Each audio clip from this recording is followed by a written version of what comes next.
happen in Blitz. So, Kirill Shevchenko, originally from Ukraine, now playing for Romania, opens up against with Magnus, and Magnus plays whatever the heck this is.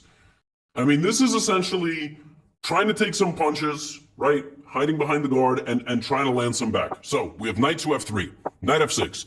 Magnus going for the queenside, counterplay with the move b5 because it looked like white wanted to castle queenside. We have a3, bishop g7. Kirill goes for the dark squared exchange, and then he castles queenside. From the early opening, it was only one man who could have an advantage, and it was Kirill, and he sacrificed the bishop to punish Magnus's wrongdoings. CB knight b5. Oh my goodness, this man Magnus is on the ropes already. His king is trapped in the center of the board, and he's only in his underpants. Queen c5, like Derek Lewis, by the way. Anybody saw that? That was unbelievable. Knight to d6 check. King to e7. Knight g5. He is swarming, but you gotta beat Magnus 3 times in the same game to put him away. You can try to just get aggressive and open things up, but let me tell you something. Magnus senses there is no more attack here. White needed to be a little bit more accurate, and suddenly White is down 2 minutes, and that's basically 40% of your starting time. Queen e3, queen f4. There's no more attack. In comes knight to g4, and it's only one man who's going to perish, and it is the man playing with the white pieces. Kirill keeps sacrificing queen f5. What a classy move. You take the queen, Black's knight takes the white queen. That is what we call a desperado sacrifice. And when the dust settles, all of a sudden, there is a fork. Black has 3 pieces. White would remain with 2. Kirill resigns. This one was over in a flash. It was bad for a moment. It was very dangerous for a moment, but he needed to make a significant investment in order to get to Magnus. And here what Kirill had to do is just play it slowly. He had to double his rooks, build around this knight, but it's really tough to do, and ultimately it is complicated. He tried to bulldoze Magnus, and yeah, that's not how we're going to get it done. So a first opening win, but wait, he won 2. Magnus has 9 rounds to cut a 2.5 point gap. That's really, really, really hard. The only way to do that is to literally win every game you play. All right, so we're going to play a Bozo Indian. This is actually called the Bogo Indian defense. It's B-O-G-O. I don't know, but I like to call it the Bozo Indian defense because Bozo is like the best word ever. All right, call your friend a Bozo. All right. In any case, we have bishop to b4 check, the Bogo Indian being played by Prague, and Prague beat Magnus. so Prague already beat Magnus once in this tournament. Magnus plays knight d2, a3, takes. We have d5, we have b3, bishop b7, bishop b2, right, bishop b2, and very simple, very normal game, everything calm, right, a6. And here, Prague, for some reason, gives up the bishop for the knight. He does that to damage Magnus's pawns, but are you sure about this? Clearly, Prague thinks he knows something about the position that we don't quite understand. Magnus castles, he doesn't even play rook to g1, and it's bishops versus knights. So Prague pushes back the bishops. He's looking to take one of the bishops. Prague has had incredible success against Magnus in this tournament. He is playing very well, and now we have queens and bishops versus queens and knights. Who's going to win? I gotta tell you, probably the guy that has a 2.5 minute time advantage in a blitz game. Queen c7, g6, now a4, Uh-oh. It's like letting a guy get into his zone. He's getting into his groove, takes, and now look at this, bishop c4. Now the queen has to go somewhere, but the queen can't really go anywhere because this is hanging. And if you go over there, I have queen d8, queen e7. So he plays knight d5, queen c8 check. Black's position is spinning out of control. He's stuck. He has 8 seconds. He goes here. But queen a6. And the problem is, if you trade the queens, I have what's called an outside pass pawn. It's the worst pawn to have. Like, for the defending side, because you gotta, it's really, really difficult to defend it. Knight b6, and Magnus just does exactly what he does best. Picks up a couple of pawns, bishop to b5, a5, and his king is safe, and the knight is getting pushed back, and the knight is stuck. It can't move anywhere. The pawn is gonna promote. Queen e8 is a threat. Prague resigns. That's 2 up, 2 down for Magnus Carlsen. And I spoiled a little bit because he kept winning literally every single game he played, but it was unreal the way he was getting it done. Now, here's a game with the black pieces against Nodjibek Abdusattorov, who is a world rapid champion. Nodjibek is also the player that Magnus constantly cites as the future of chess, among others, among some of the Indian talents. Nodjibek is the second youngest ever player to win a World Chess Championship. All right? This one is a, whatever the heck this is. I mean, this is like an early e5. He doesn't let Nodjibek play d4. So now we get into a slow and maneuvering game. This is a Symmetrical English, where both guys have moved their C and E pawns 2 squares. So the corresponding squares on D5, D4 are going to be up for grabs. It's going to be a big maneuvering battle. And now look at this. Look at Magnus. He allows the pawn to go to H5. Not only that, he lets the freaking pawn go to H6. Alpha Zero style, computer S style. He's like, come get some. Come get some. Bishop F6, D3. Both guys moving their queens out of the way of the pin. We have a trade, knight E2.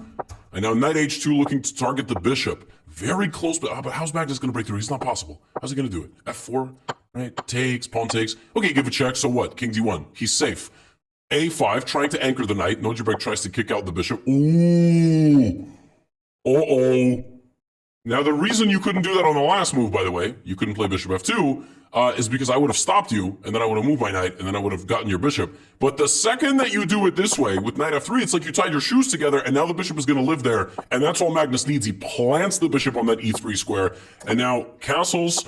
Nojibek tries to trade the queens, but now black is arriving, and it's really, really difficult to defend your position. Knight goes back to c1. Magnus grabs the pawn on h6, the pawn that Nojibek had put there so long ago to take space away from the black position. Knight back to c6. And also today, Magnus was playing much faster.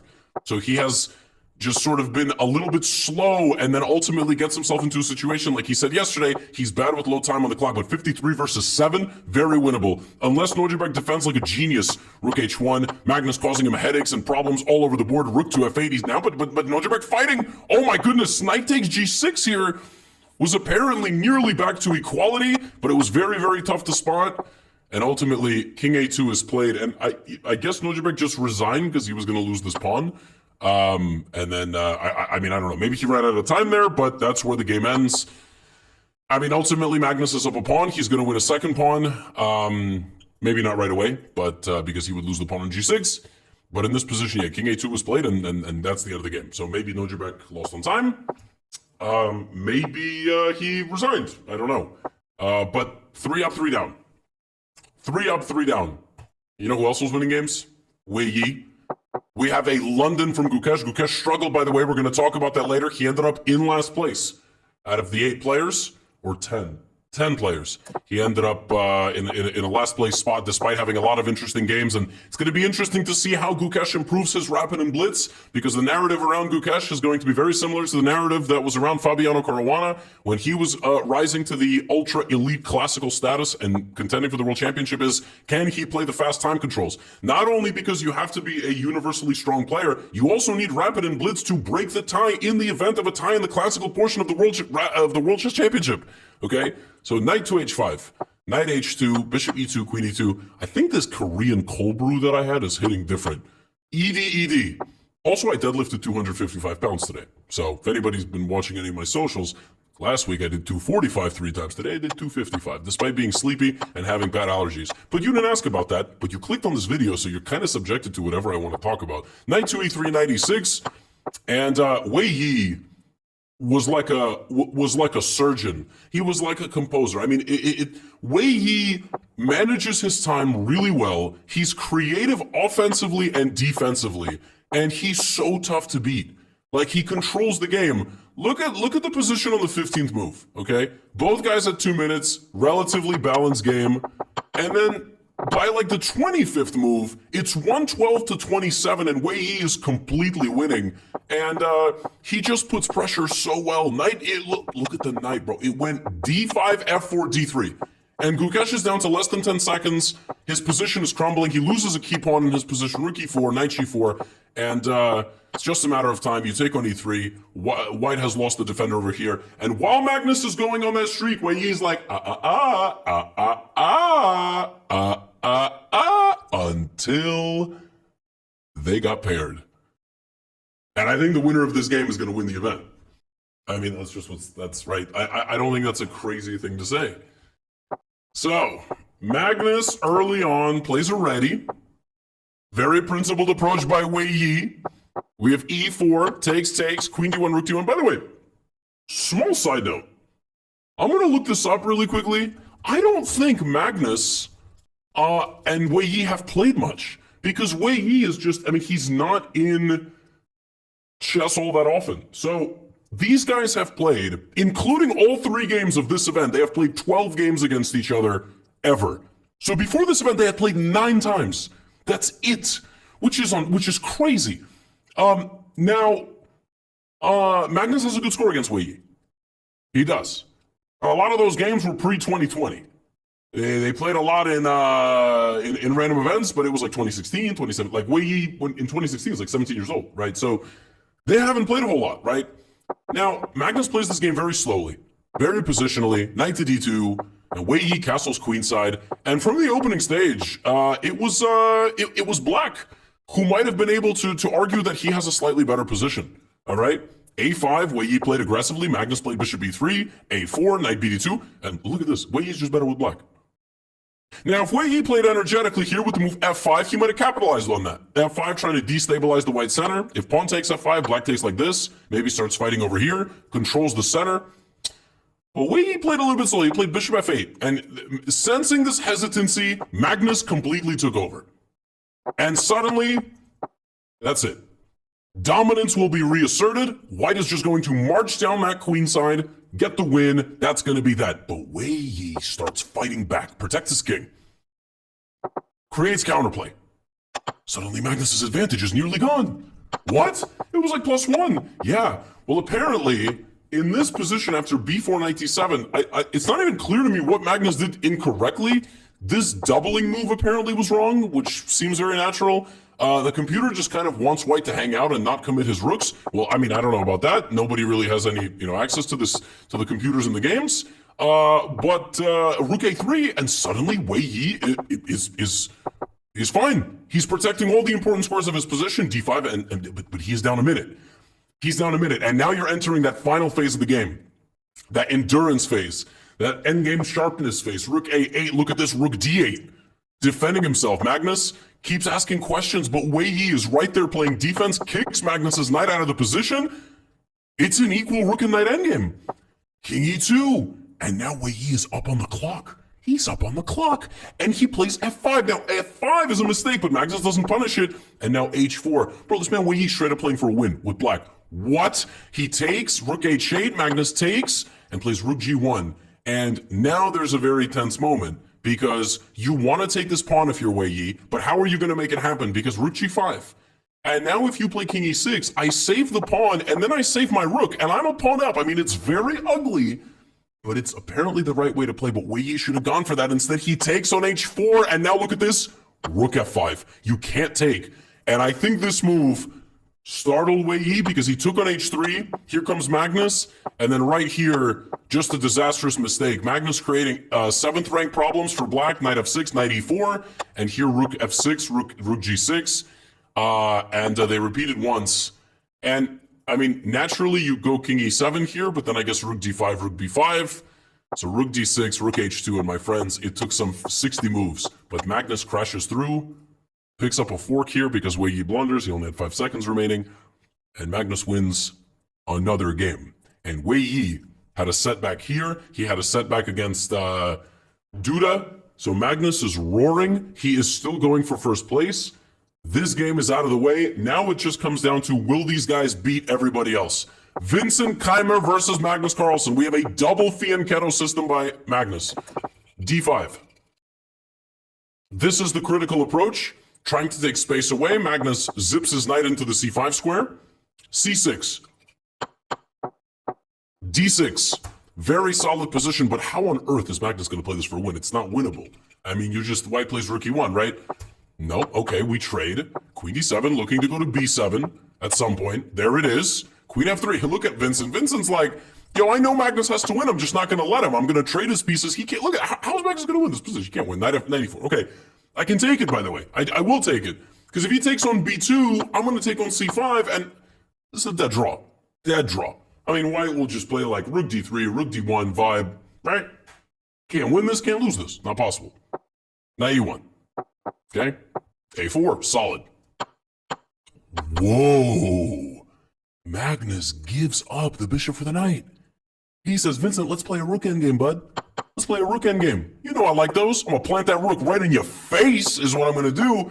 And in this position, it's actually already kind of challenging to figure out how to even deal with this pressure, rook b4 creates a lot of different problems, and this is going to happen, and black's king is going to get in. Pressure is building. Look at that move, d5, giving up a pawn to play c4 and cb3, and now Vincent has to be extremely accurate. The pawn has arrived on b3 like a hydraulic press, pushing those rooks back to the back rank. Rook c8 check, rook c5, and Magnus starts cleaning up, and suddenly he's up a pawn. Suddenly Vincent has 4 seconds versus 40. Takes.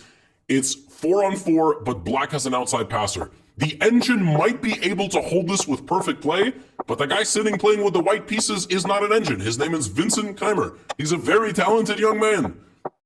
And now we just have chaos. A3, takes, rook A1, and now the black king marches to help, hides behind the pawn, rook B1, rook B3, that's it. I've made it. My pawn's going to promote. White is not fast enough. With his own pawns, rook e6, he sacrifices the rook, he tries to create counterplay, but it's simply too little, too late. By the way, he didn't push because he would have just been stopped, if anybody's confused. Rook f3, rook h3, rook g3, and that's it. It's going to be checkmate. If anybody's confused, again, I give you a check. I go rook h7. G5, Vincent gets close, but unfortunately not close enough, and Magnus Carlsen has won yet another game. But despite losing to Magnus, Wei Yi would not go away. Playing against Anish Giri, he plays a Yomama London, c5, e3, takes, called it Jobava London, but funnier to call it my way. Knight c6. All right, we have a very solid game by black, putting his pawns on the light squares. Wei Yi also going a bit positional. All right, nice and solid game. Both guys just trading. I mean, Anish Giri didn't have a particularly great event, but still always very dangerous. This game was no exception. He had a fantastic position, and then here he went for a tactic. Knight takes a4. So if rook takes a4, black would play queen d4.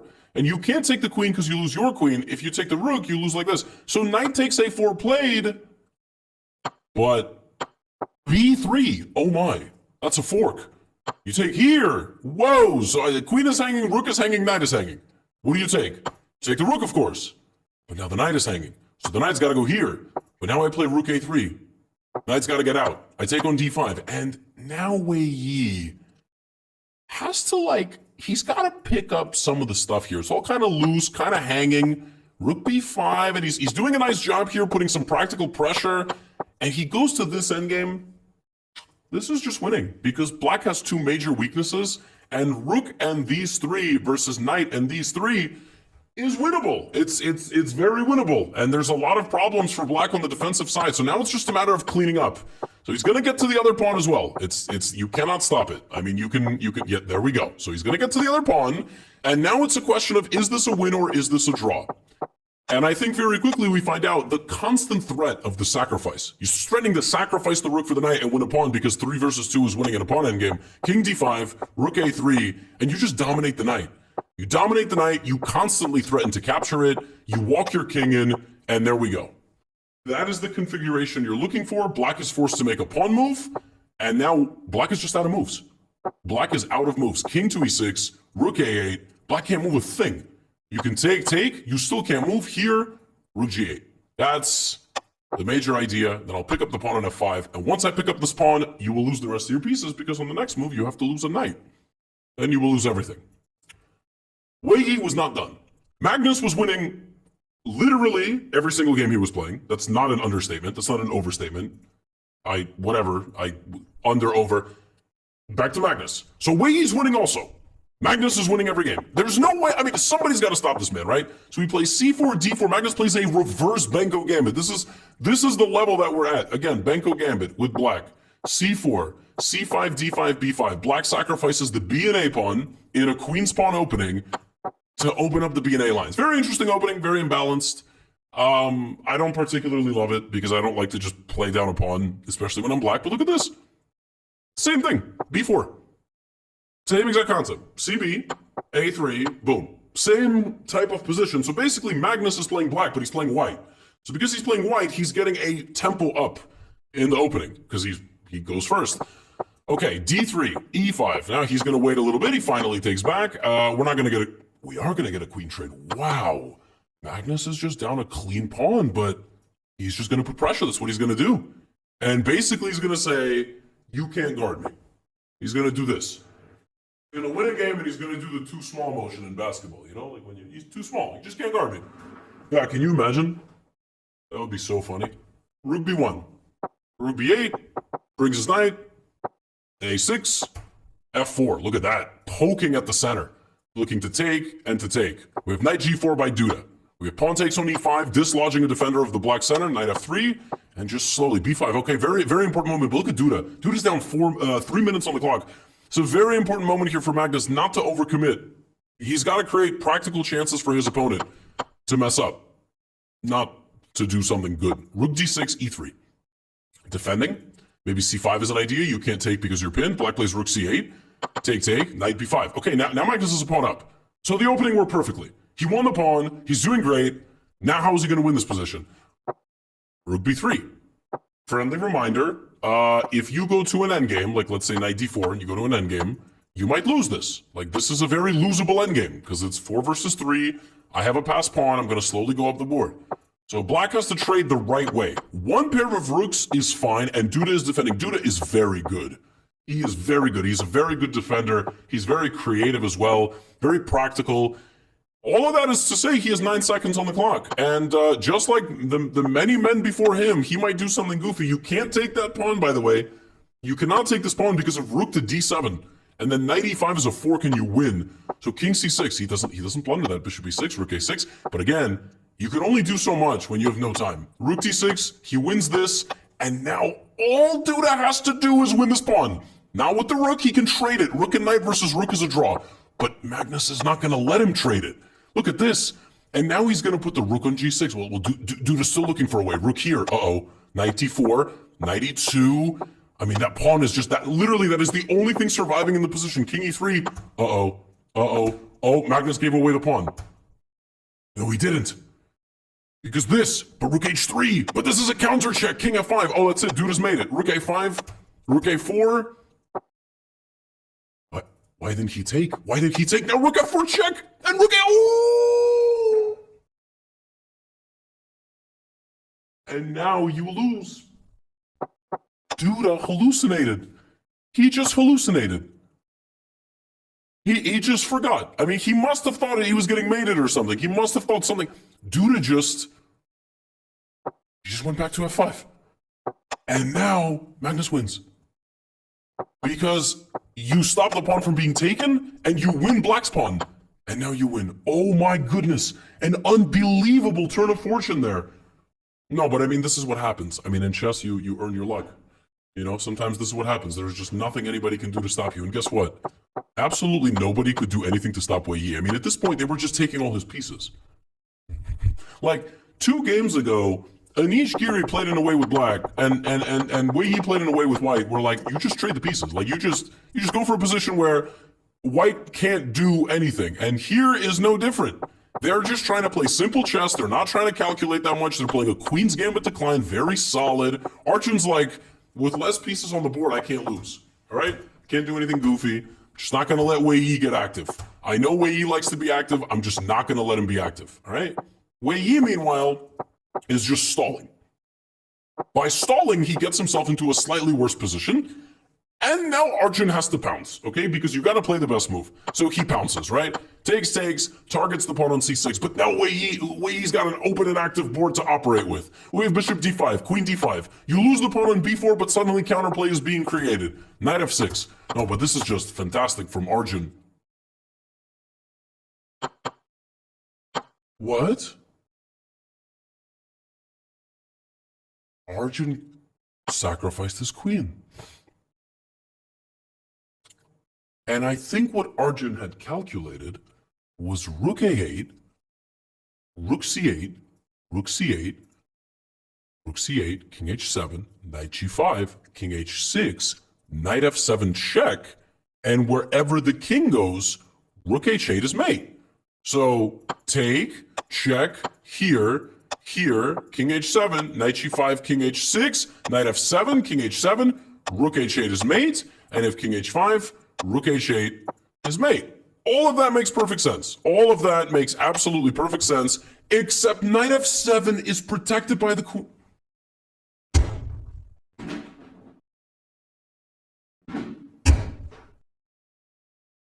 I mean, this is what we're dealing with late in a blitz tournament. You just deal with the fact that these gentlemen make the same mistakes we do, and guess what? Yesterday there was mate and ones not being spotted, and now Arjun has to go here.